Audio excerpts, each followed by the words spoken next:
Hello, Las Colinas science students.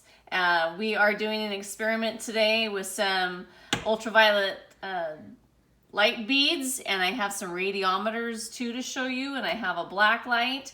So we've been, hopefully you read the notes already. We've been learning about the electromagnetic spectrum and electromagnetism.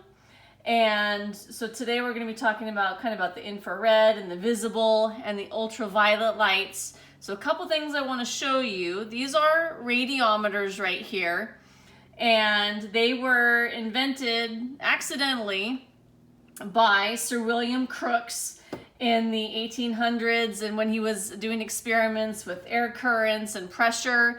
They are completely sealed glass bulbs. They are a near vacuum inside. So what that means is that there's very few air molecules inside there. It's not a complete vacuum. That would be no air molecules inside. So there are very few in there, and they do some interesting things when exposed to light. And then here I have my ultraviolet beads. They have a pigment in them that changes color when they're exposed to ultraviolet light between 360 to 300 nanometers in wavelength. So let me show you what we have here. Remember, you can't see ultraviolet light. Ultraviolet means beyond violet. We do need some ultraviolet light so our skin can make vitamin D, but remember, it can also damage your skin, and too much exposure will burn your skin, can cause skin cancer.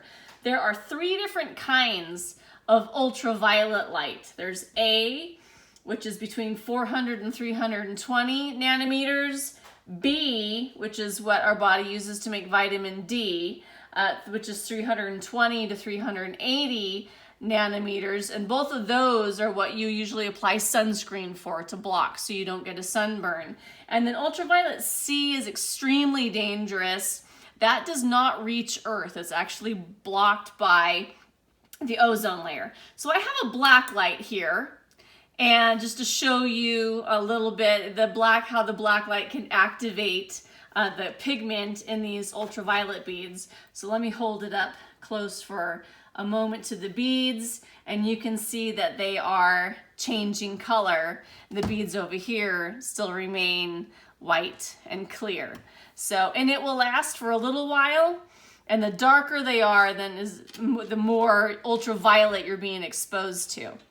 So, and again, I just bought these off of Amazon. This is ultraviolet light, a black light, and it's 395 nanometers. And again, I just bought that off of Amazon. So let me take one over to my radiometer, which is interesting. It doesn't get this one to move at all. But this one right here is much more sensitive, and you can see it's just barely beginning to spin with this ultraviolet black light, which is very interesting. Okay. So then on to my flashlight. This is a flashlight. It has an LED light on it and an incandescent light. So I was trying the LED light on the radiometers. It does nothing to them to get them to spin. And again, I'm just holding up to this one because this one's more sensitive. And it really doesn't have any effect on the beads either. I was really surprised though to turn on the incandescent bulb, and of course it will really make both of these radiometers start to spin very quickly.